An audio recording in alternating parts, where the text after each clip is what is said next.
He was married, had a family, was a father, was a son, and had a lot of brothers and sisters that wear the blue.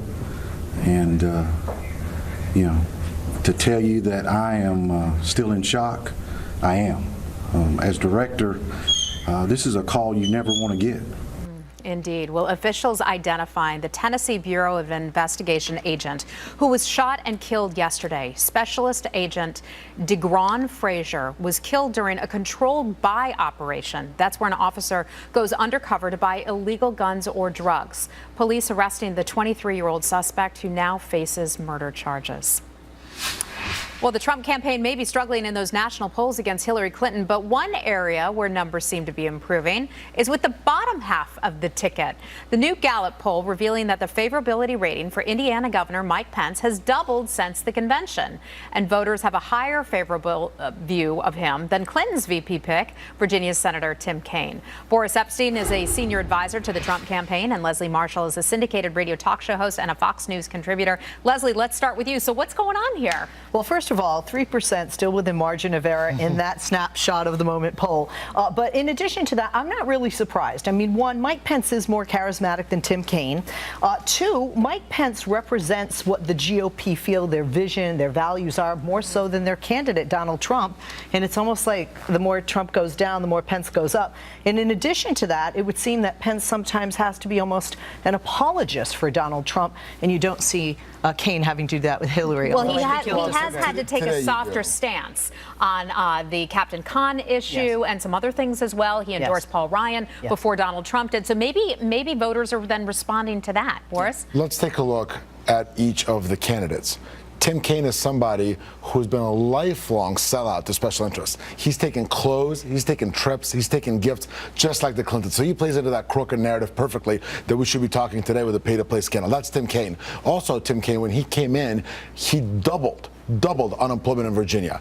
Pence, when he came in, unemployment was over 8% in Indiana. Now, just 3 years later, it's under 5%. Boris, those are little detail issues that voters across the country have no knowledge about whatsoever. Actually, I would say that those are things that you have to compare candidates on the merits, right? So if you look at Tim Kaine, who's a job killer, and Mike Pence, who's a job grower. You say Tim Kaine, I say harmonica. That's what comes to mind when you say him. I mean, or his Marine son, as he talked about him at the convention. People aren't focused on that. Leslie, what do you think it's about?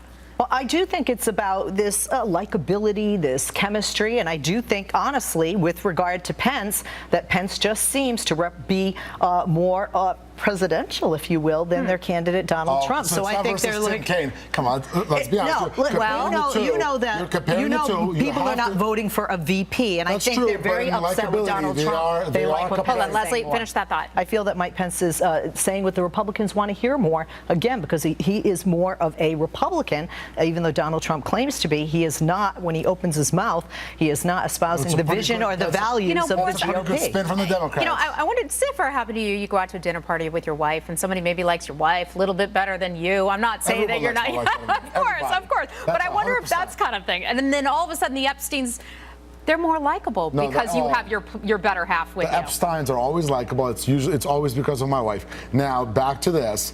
If you compare the two VP nominees, again, the two VP candidates, Tim Kaine is not likable. Tim Kaine is not a leader. He's someone who's already said that being a VP nominee is like being kidnapped. So he just doesn't enjoy the job, doesn't enjoy being a candidate, where Mike Pence is a proven leader, and that comes off. Now, again, back to the issues.